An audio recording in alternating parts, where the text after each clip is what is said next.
လူတွေအားလုံးဟာဘယ်လိုပဲမတူညီတဲ့ဘဝကိုရနေကြပါသည်တူညီတဲ့အရာတစ်ခုတော့ရှိပါတယ်အဲ့ဒါကတော့လူတိုင်းဟာဘဝမှာကိုယ်နဲ့ထိုက်တန်တယ်ဆိုတဲ့အရာတွေကိုပဲရယူနိုင်ကြတယ်ဆိုတာပါ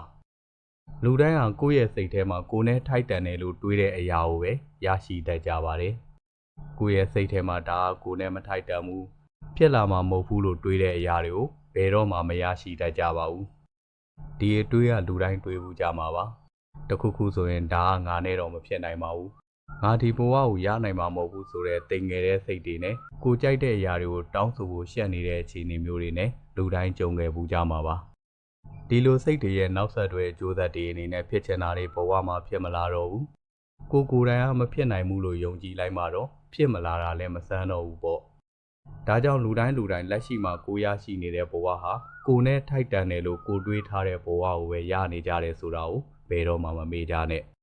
ဒါကြောင့်အဖိုးတခုပြောချင်တာလူတိုင်းဟာကိုယုံကြည်ရမယ်ပြီးတော့လက်ခံယူတတ်ရမယ်ကိုလိုချင်တဲ့အရာတွေကိုဖြစ်ချင်တဲ့အရာတွေနဲ့ကြုံလာတဲ့အခါဒီအရာဟာကိုနဲ့ထိုက်တန်တယ်လို့ရဲဝံ့ယုံကြည်လက်ခံရရမယ်ကွကိုယုံကြည်လာလေကိုယ့်ရဲ့စွမ်းရည်တွေလုံနိုင်စွမ်းတွေဟာမြင့်မားလာလေပဲဂရီတွေးခေါ်ပညာရှင်ကြီးတဦးကဒီလိုပြောခဲ့ဘူးတဲ့စัจ java လာထဲမှာမမြင်ရတဲ့စွမ်းရည်တွေမမြင်ရတဲ့အခွင့်အလမ်းတွေနဲ့ပြည့်နှက်နေပါတယ်ဒါပေမဲ့လူတွေကအဲ့ဒါတွေကိုကိုယ်နဲ့မထိုက်တန်ဘူးလို့ယုံကြည်နေကြတာကြောင့်လေအခွင့်အလမ်းကောင်းတွေကိုမပိုင်ဆိုင်နိုင်ကြတာပါဆိုတဲ့စကားပါ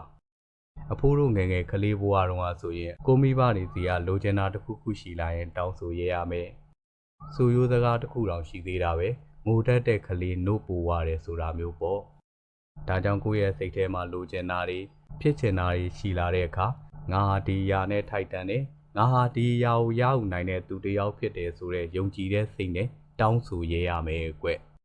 ကိုဟိုဟာနဲ့မထိုက်တန်ဘူးဒီဟာနဲ့မထိုက်တန်ဘူးလို့ဘယ်တော့မှမတွေးရဘူးဒါကြောင့်အဖိုးပြောချင်တာလူတိုင်းရဲ့စိတ်ထဲမှာငါဟာချမ်းသာဖို့ထိုက်တန်တယ်ငါဟာလိုတရဖြစ်ဖို့ထိုက်တန်တယ်ငါဟာကျမ်းမာဖို့ထိုက်တန်တယ်ငါဟာပျော်ရွှင်ဖို့ထိုက်တန်တယ်စသဖြင့်ဘဝမှာကိုဖြစ်ချင်တဲ့အရာလေးတွေကိုဖြစ်ချင်တယ်ဆိုတဲ့စိတ်ထက်ကိုနဲ့ထိုက်တန်တယ်ဆိုတဲ့စိတ်မျိုးဝင်လာတဲ့အထိပြုစုပြောထောင်တတ်ရမယ်ဒါကဘဝမှာအောင်မြင်မှုအတွက်အယိုးရှင်းဆုံးနဲ့အခြေခံအကြဆုံးကိုယုံကြည်မှုတည်ဆောက်တဲ့နည်းပဲကျွန်တော်နေ့စီစာပေရဲ့စာပေလက်ဆောင်ဗီဒီယိုလေးတွေကို YouTube နဲ့ TikTok မှာလည်းနေ့စဉ်တင်ဆက်ပေးလျက်ရှိပါတယ်ဒါကြောင့်ကျွန်တော်နေ့စီစာပေရဲ့ YouTube Channel နဲ့ TikTok အကောင့်လေးတွေကိုလည်းတွားရောက်အားပေးကြပါအောင်ဗျကြည့်ရှုအားပေးခဲ့တဲ့မိတ်ဆွေတယောက်ချင်းစီကိုလည်းကျေးဇူးအထူးတင်ပါတယ်ထိုင်းနိုင်ငံမှာရှိကြတဲ့စာအုပ်စာပေကိုချစ်မြတ်နိုးကြတဲ့စာပေချစ်သူမိတ်ဆွေများအတွက်သတင်းကောင်းလေးတစ်ခုကိုပြောပြပါရစေအဲ့ဒါတော့နှင်းစီစာပေဆိုတဲ့ပိတ်ကနေဇာရေးဆရာပေါင်းများစွာရဲ့တုတရတဤပညာဗုဒ္ဓဝင်အောင်မြင်ရေးစိတ်ခွန်အားစတဲ့စာအုပ်ပေါင်းများစွာကိုအလွယ်တကူမှားဘူးလို့ရရှိနိုင်ပြီဆိုတာကိုပါထိုင်းနိုင်ငံမှာရှိတဲ့ဘယ်မျိုးကိုမဆိုပို့ဆောင်ပေးသွားမှာဖြစ်ပြီးငွေကြိုလွှဲဖို့လုံးဝမလိုပါဘူးစာအုပ်ရောက်မှငွေချေလိုက်ရုံပါပဲဆက်သွယ်မအောင်ခြင်းတဲ့သူများအနေနဲ့နှင်းစီစာပေရဲ့ Facebook page ရဲ့ချက်ပေါက်မှာလိုချင်တဲ့စာအုပ်မျိုးစားနဲ့စာရေးဆရာမတွေရဲ့နာမည်ကိုပြောပြပြီးအလွယ်တကူမှားလို့ရရှိနိုင်ပါပြီဗျ